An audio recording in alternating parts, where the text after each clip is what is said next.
Sierra Leone Broadcasting Corporation. Good evening and welcome to News Hour. I am Mbalu Bangura. Coming up in this edition, new global chair of the extractive industries, Transparency Initiative, former Swedish Prime Minister, begins a two-day visit to Sierra Leone. 49 Sierra Leoneans to pursue studies in China. Attorney General and Minister of Justice files 182 indictments for the September 2016 judicial session. And Sierra Leone's ambassador to China, Alimami Petito Kuruma, calls on Shandong Iron Steel Group to start processing raw iron ore in Sierra Leone. All these stories and more, including business and sports, in this edition of News Hour.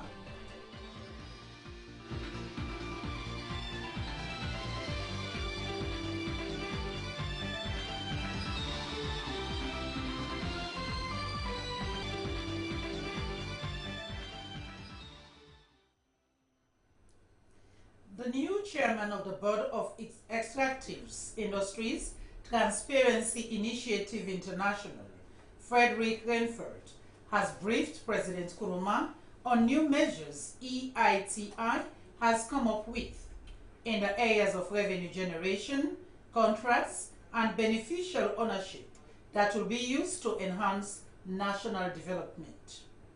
The benefits were revealed when Mr. Reinfeldt paid a courtesy call on President Kuruma at State House. The EITI boss is in a two-day visit to Sierra Leone. Razia Bashkamarana reports.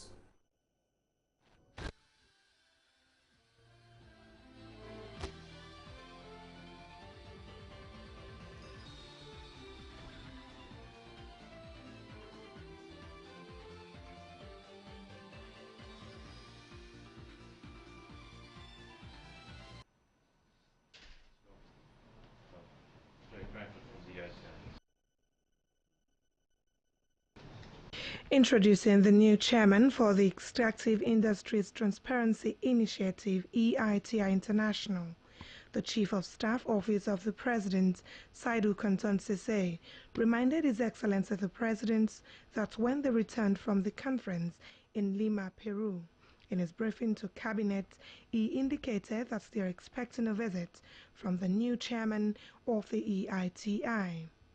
Mr. Sese informed President Kuruma that the new EITI chairman has already held briefings with him and his team. Briefing President, the new chairman, Extractive Industries Transparency Initiative International Board, Frederick Reinfeldt, said that his visit is a follow-up assessment of the Lima meeting earlier this year. Mr. Reinfeldt informed the President that as the new chair, EITI International Board, it is very important to come and discuss with the new global chair of the Extractive Industries Transparency Initiative, former Swedish Prime Minister John Fredrik Reinfeldt, is in Sierra Leone on a working visit.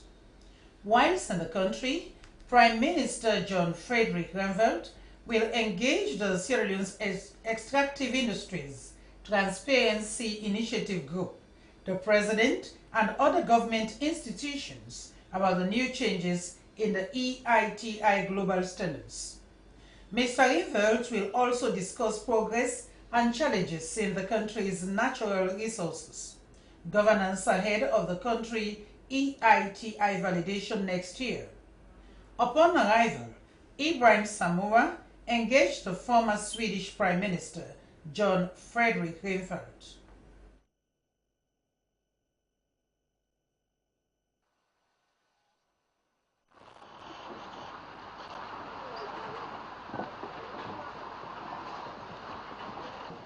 Well, Sierra Leone is rich in natural resources, and the ITI has a standard that the implementing countries, Sierra Leone being one of them, has to follow to ensure that we get transparency when it comes to revenues, when it comes to licenses and contracts linked to natural resources, so that we can show the people of Sierra Leone what kind of resources that comes out from national resources, and to get a debate and hopefully to use these means in the best interest of the people.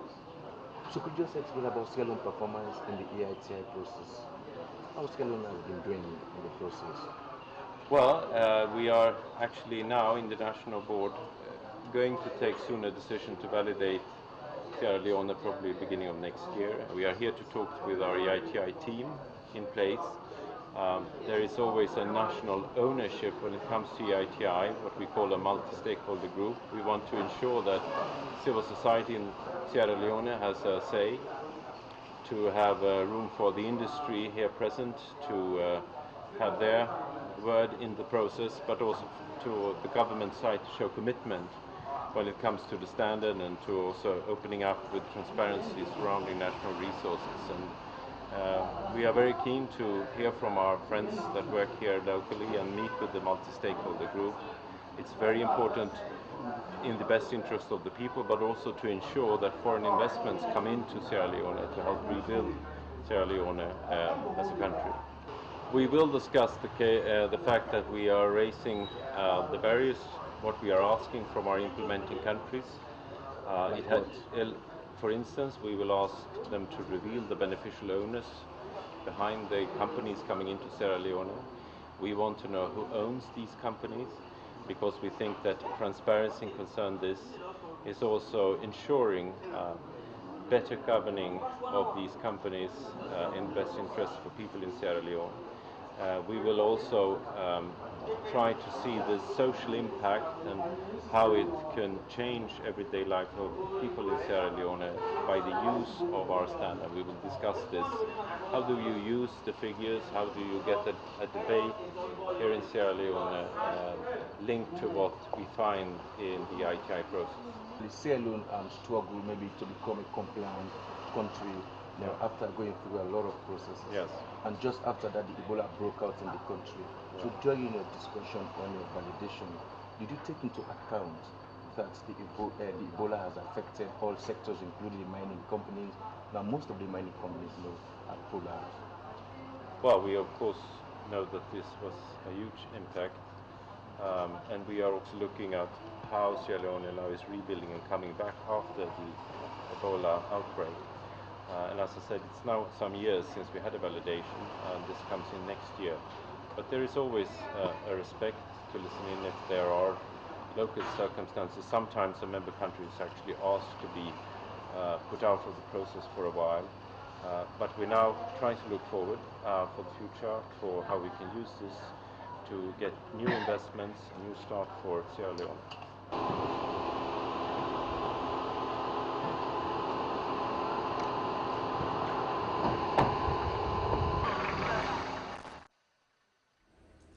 Sierra Leone's ambassador to China, Alimami P. Kuruma, has called on Shandong Iron Steel Group to start processing raw iron ore in Sierra Leone.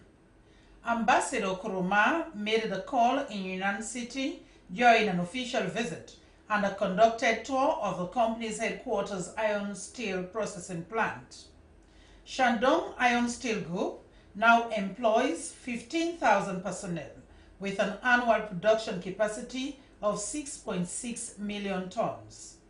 He appealed to the company in the Shandong province, north of China, to consider processing raw ore in Sierra Leone into finished product, given the company's huge presence in Tonkolele district. Shandong Steel's Vice President, Tao Dengqi, briefed Ambassador Kuruma and entourage on the operations of the company, highlighting challenges they are facing so far in Sierra Leone. The Vice President said he was optimistic on the current improvement of iron ore price in the global market.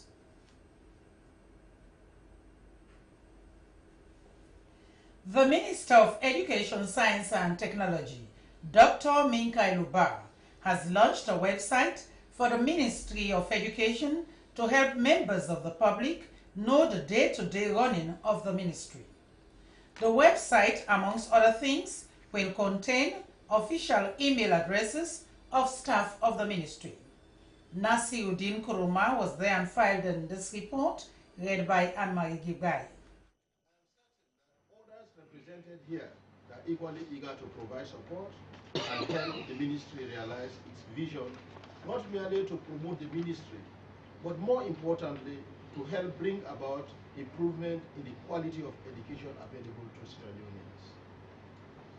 Madam Chairperson, colleague minister, partners in education, distinguished guests, staff of the ministry, ladies and gentlemen, it now gives me the honor and pleasure to officially launch the Ministry of Education, Science and Technology Education website.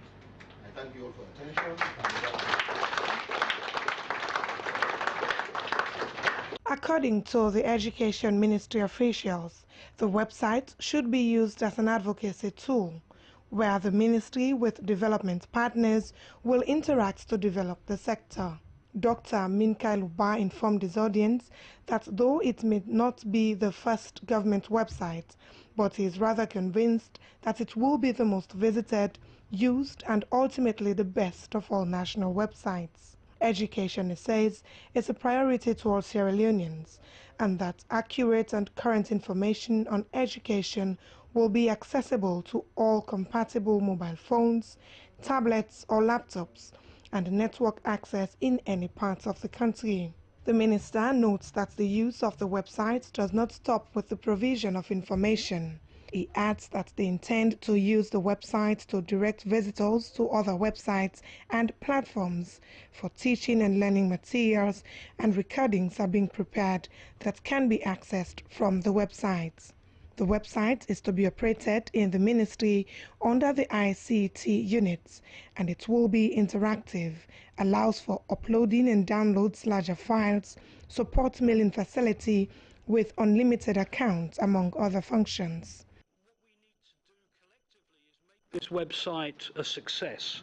We need to obviously put as much information and as much data up there as we can, so that we've all got access to some of the key documents and some of the key things and some of the key information that's out there. I just want to finally congratulate the Ministry of Education, Science and Technology for yet another key milestone that they're delivering under His Excellency the President's Recovery Plan. Again, this is a very, very important development. He acknowledges the support of DFID, World Bank and UNICEF for technical and financial support, with the promise of additional support for improvement and to keep the website functioning.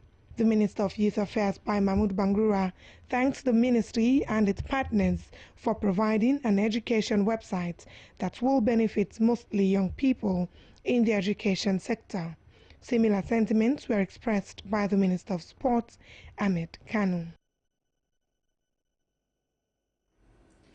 The Attorney General and Minister of Justice, Joseph Fitzgerald Kamara, has said his office has filed 182 indictments for the September 2016 judicial session.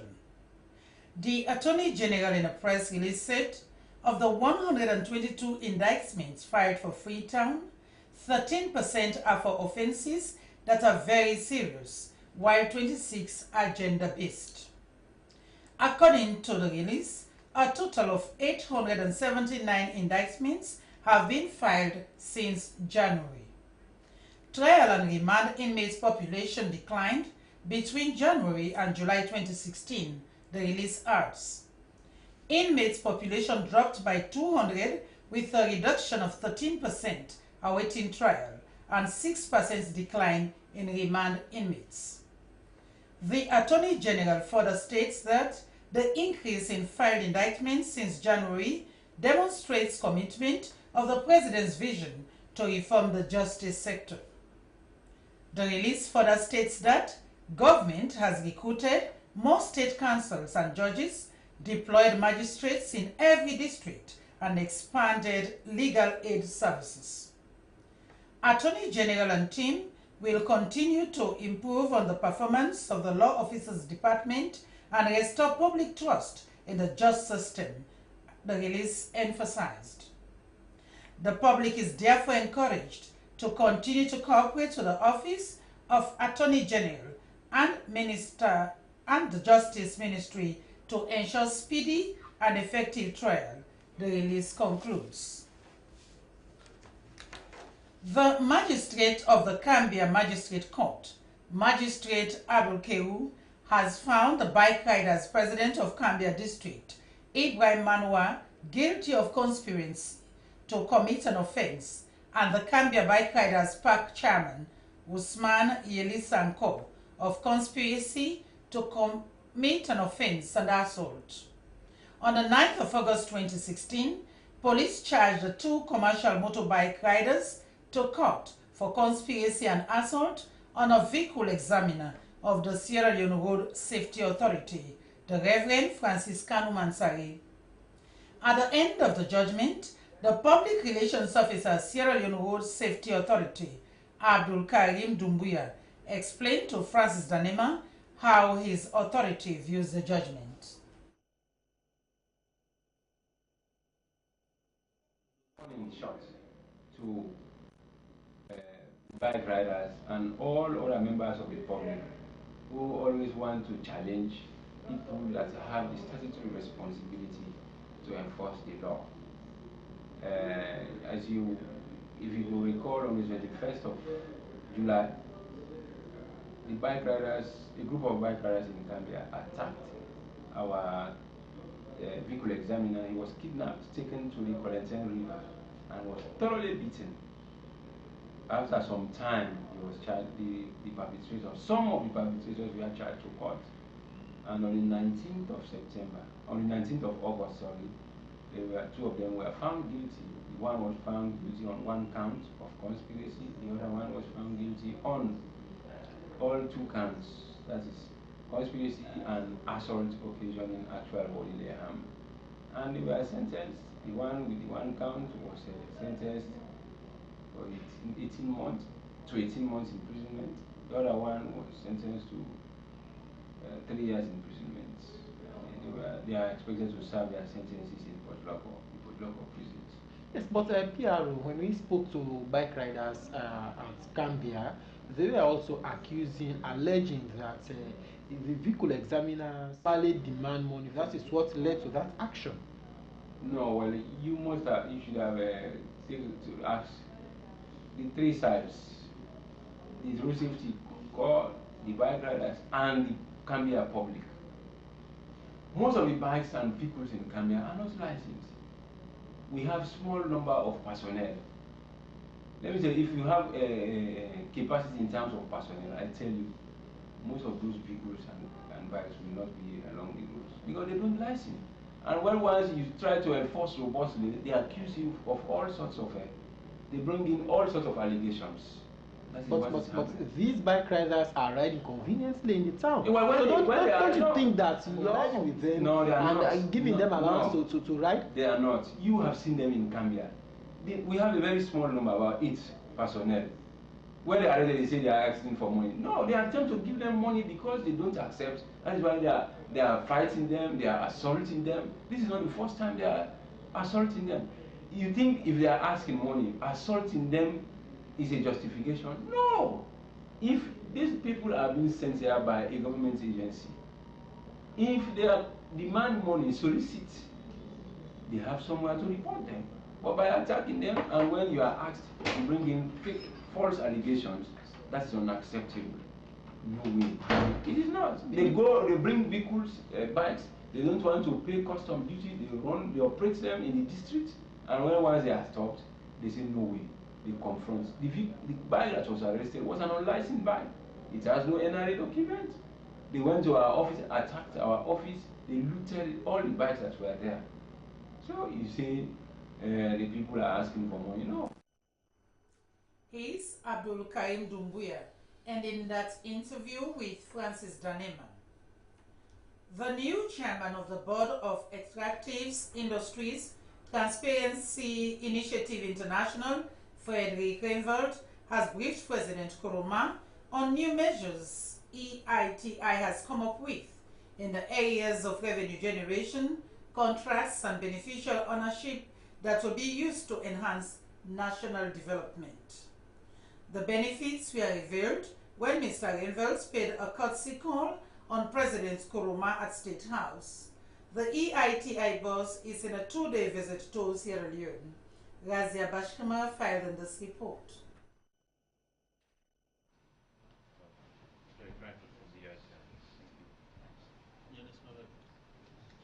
Introducing the new chairman for the Extractive Industries Transparency Initiative, EITI International, the Chief of Staff Office of the President, Saidu Kanton Sese, reminded His Excellency the President that when they returned from the conference in Lima, Peru, in his briefing to Cabinet, he indicated that they are expecting a visit from the new chairman of the EITI.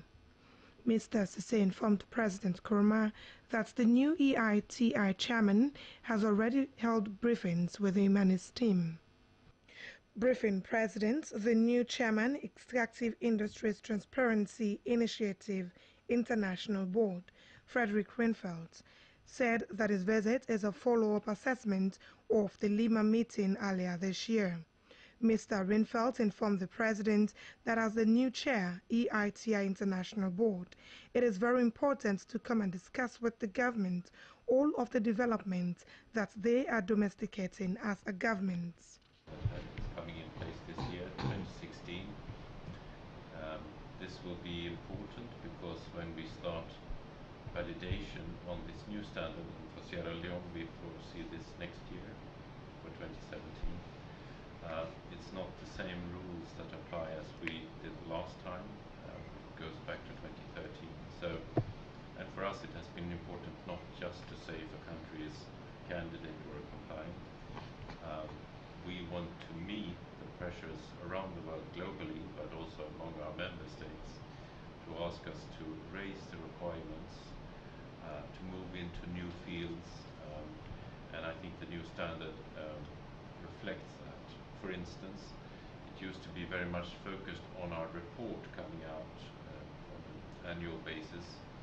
Now we try more to look into if the government itself can present figures for revenues, licenses, contracts, a little bit like the license register we actually looked at the authority. We look more into that the multi-stakeholder group present reform ideas how to use the revenues in the best interest of the people. And we also introduce, for instance, the new concept of beneficial ownership, which is very important for us, and it links very much to the discussion on the world after Panama Papers and tax evasion and everything that is now very much discussed, but that originates very often from who owns and who is engaged in mining or Welcoming the chairman, Extractive Industries Transparency Initiative International Board, President Nkrumah congratulated him on his new appointment, coming from the position as Prime Minister, and he is now in charge of a very important world agency that is geared towards ensuring that there is transparency and accountability in the management and use of their country's natural resources. The President pointed out that for them as a country that is endowed with several resources, having in mind their vast experience, an experience they are not proud of, because the resources have not benefited them as much as they should have. He maintained that he strongly believes that having our EITI will help in the process of ensuring that everybody benefits, and that this time round it will be used to develop both the communities and the country at large. This, President Nkrumah affirmed, is the reason why they are happy to be part of the process, adding that they have had their learning experiences in being part of the EITI, and they are quite prepared now as a government and country to ensure that they work with the EITI in moving forward. The President disclosed that as a government, they have tried to introduce measures that are in line with the EITI processes, and even though they are proud of what they have done, they believe that there is still a lot of work to be done, which is going to be the emphasis moving forward. He intimated the new chairman that government welcomes the new measures and new standards that they have adopted as a board. We have tried to introduce measures that, as you have indicated, that are in line with the EITI processes. Yeah. And even though we are proud of what we have done, we believe that there is still a lot of work to be done. And that is going to be the emphasis moving forward. And we welcome the new measures that you, the new standards that you have adopted. And from the recent disclosures and the things that are happening around the world, of people hiding behind, they're saying there is a layer and layer trying to ensure that the identities are not disclosed, and in the end we are not only losing out in terms of revenues from the owners, but when it even comes to taxation to the country, we are losing out. Personally, I believe that the EITI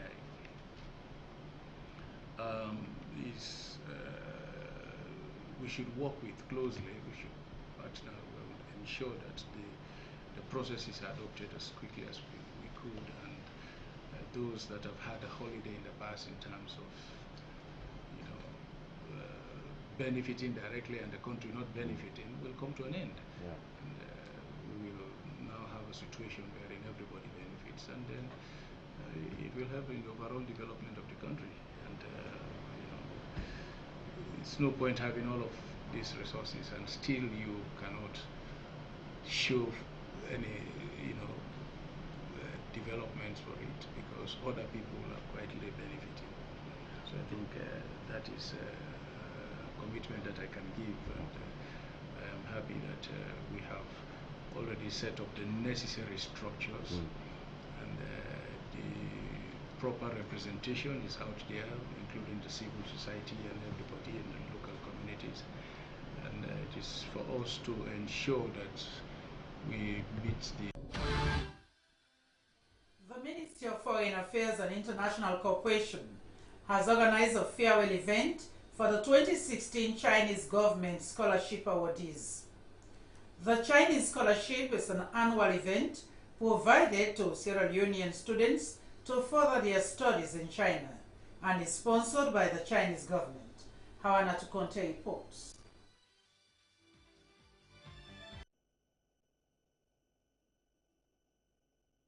The 2016 scholarship has been described as the highest scholarships being offered at one time to Sierra Leone.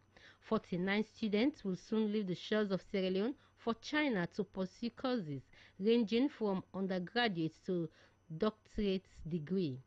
The Charter Affairs of the Chinese Embassy in Sierra Leone, Wan Siming, thanked the key players like Education and Foreign Ministries for making the program a reality. And our government is committed and dedicated to the people-to-people exchanges. So we have sent here the Chinese doctors. We have established the Confucius Institute here, and we are offering the Chinese government stipends. Mr. Wang said they have contributed in building the human resource base of the country and employ the students to focus on their studies. Deputy Minister of Education too, James Molai Kamara, expressed appreciation to the Chinese government, saying they are pleased with the continued support, describing these years as unprecedented. Mr. Kamara urged them to concentrate on their studies, as education is the key to any meaningful development of a country. Minister of Foreign Affairs and International Cooperation, Dr. Samura Kamara, said their areas of study are relevant to the country's development. He encouraged the students to also learn about China and Sierra Leone, encouraging them to be steadfast in their studies. We are not looking for excuses, for complaints when we go there. My colleague, and himself, the challenges should be facing. But I think it's more important to look at opportunities. So if you have challenges, you transform the challenges to opportunities. So by the time you come back, you won't be like Samuel Kamara standing behind Samuel Kamara. Dr. Kamara called on the students to return home after their studies to contribute to the development of Sierra Leone. One of the awardees commended the Chinese government for their support to education and promised to make good use of the opportunity. Awana Tukonte reporting for SFBC TV News. And now for our business news.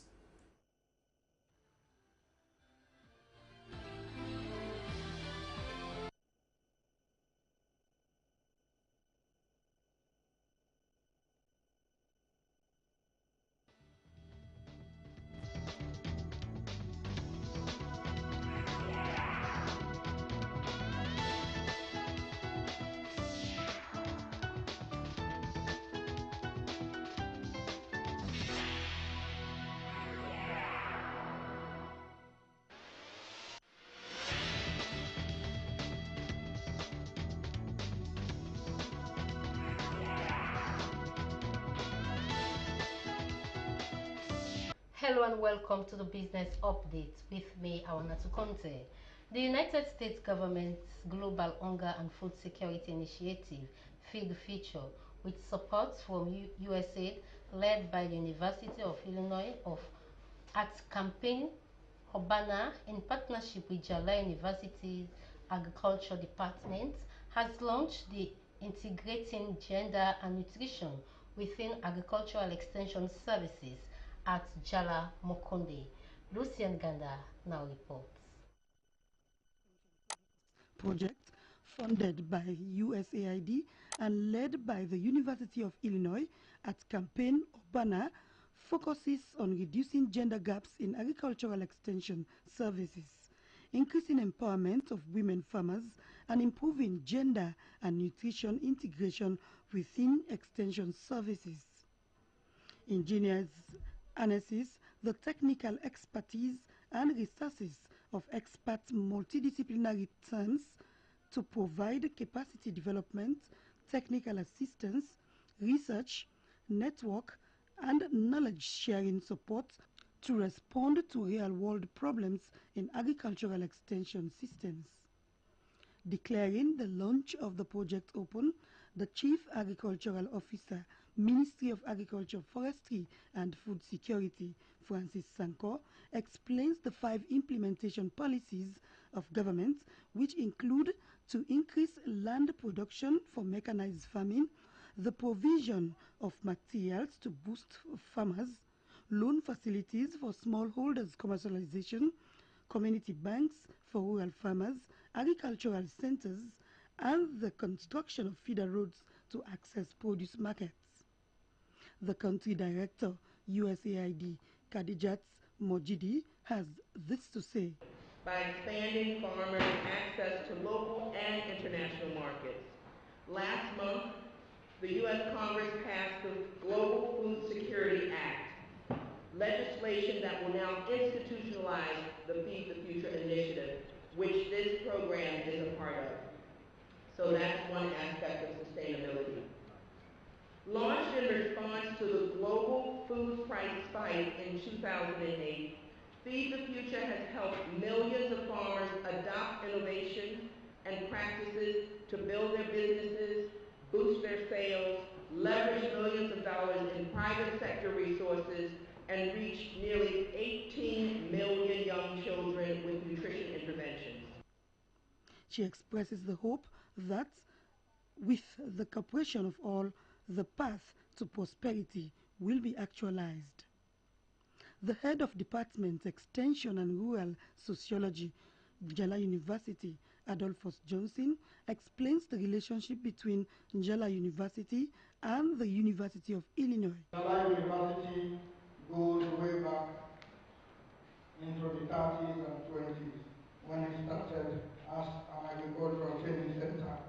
The presentation on the overview of the engineers' projects and the University of Illinois' engagement in Sierra Leone was led by Dr. Paul McNamara from the University of Illinois. Representatives from the Ministries of Health and Sanitation, Social Welfare, Gender and Children's Affairs, and the Vice Chancellor of Jala University all pledged their support towards the projects. The National Minerals Agency has cancelled the mining rights of Gulf Gold failing to develop the mine since 6 months. Here is the report.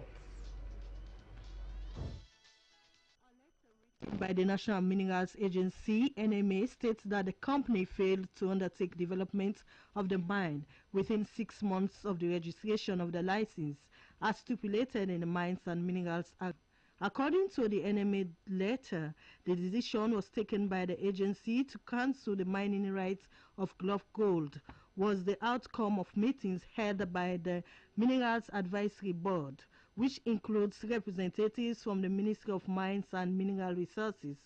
The NMA memo adds that Mineral Advisory Board considers Glove Gold's response of 1st June 2016 to the notice of cancellation, but did not find any convincing reasons as to why the mining rights should be given an extension or any further consideration.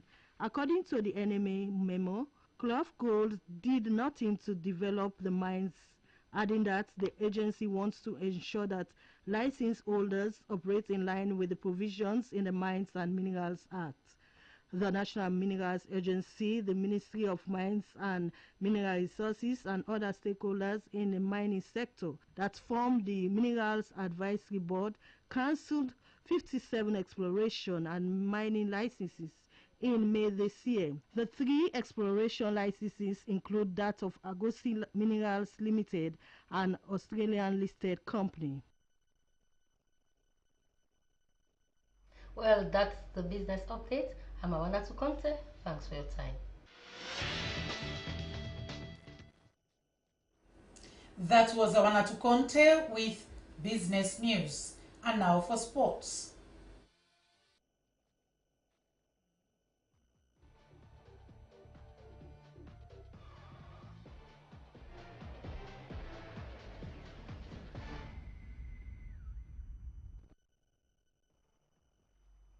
Hello, it's sports updates on Newshour and for Sports Now. The Freetown City Council and the National Sports Council have launched the Under-14 Grassroots Sport Development Football Gala. The aim is to upgrade football in the country by tapping into the talent of young footballers at an early age. Mama Denke Kanu was at the launching ceremony and she now reports. This football gala is in line with the ideology catching them young. The under-14 lads will be trained on football techniques to the age of 25, according to the Sport Development Officer Gispin Gaima. The gala is in a community-driven process to encourage communities that are involved in sport activities. Said communities including Wilberforce, Susan Sbeiro, Kupo, Kesi, among others, will be taking part in the gala. He said the training of these boys will improve the football skills of these young boys with the potential of turning them to superstars. We were able to upgrade football through the organization of them under-14 competition for small boys, beginners. The reason being, for a very long period of time, Sierra Leone not able to groom grassroots players. So the Freetown City Council and the Ministry of Sports, National Sports Council, then thought and fit say we first start from somewhere. Now that made them decide to organize this pilot project phase. Inter-community under-14 football competition. Basically, this now for small boys, the talent identification project, and we motto on tap my talent. Public Relations Officer of the Freetown City Council, Cyril Mattia, said community members should have respect for their local authorities, especially councillors. He called on the players to see themselves as role model and accept their community elders. Mr. Mattia said the under-14 gala competition will give an opportunity to the boys to determine their destiny as superstars, and that if they are steadfast, they could become national international stars, and call on the organizers to encourage female footballers to also participate in the tournament. We go here for ensure women as well as the lady them, the small one them, that our welfare will be paramount to her. And also, sure say, like a member, because when they talk, the radio, the television, because the power, it is outside. Say, when the welfare, it want assure that we say, and they repeat us, so when the welfare, it say, make we assure that, say, it is in hand. Councillor 356 Abubakar Kumar called on communities that are participating in the gala to refrain from any form of violence and maintain law and order. He said the government is committed in seeking the welfare of footballers at community level by encouraging the young to be focused. One of the players, Joseph Jebati, thanked the Freetown City Council and partners for this opportunity and promised that they will refrain from any form of violence during the tournament. On behalf of the City Council and the government, we are ready to appeal or say we will behave well and nothing not to make this football not go before. And one, we compete and we come, let them behave well, and nothing not make. Well, from that story, we now go to the international scene and bring you some international story. Joe Hart says helping Manchester City reach the group stage of Champions League is possibly his last appearance for the club. He was a special night for him. Hart, expected to leave with Claudio Bravo close to signing, was applauded by home supporters throughout the 1-0 second leg win over Bucharest. We have a top manager and he's going to have his opinion on things, added Hart after the 4-0 aggregate win. Arsenal are hoping to beat Everton to the £17 million signing of Deportivo La Corona striker Martinez. Well, that's all we can provide for you in this edition of Sports Update. I am Francis Bernard. Thanks for watching. That was Francis Bernard with Sports News. To end news are the main points again. New global chair of the Extractive Industries Transparency Initiative, former Swedish Prime Minister, has begun a 2-day visit to Sierra Leone. 49 Sierra Leoneans will soon leave for China to pursue further studies. Attorney General and Minister of Justice Joseph Fitzgerald Kamara has filed 182 indictments for the September 2016 judicial session. And Sierra Leone's ambassador to China, Alimami P. Kuruma, has called on Shandong Iron Steel Group to start processing raw iron ore in Sierra Leone. That's all in this edition of News Hour, broadcast live on the SLBC. On behalf of the news editor, Asmi Ubar, I am Mbalu Bangura. For more information about our programs, do send us an email to www.contactus.slbc.sl. Thanks for your attention. Good night.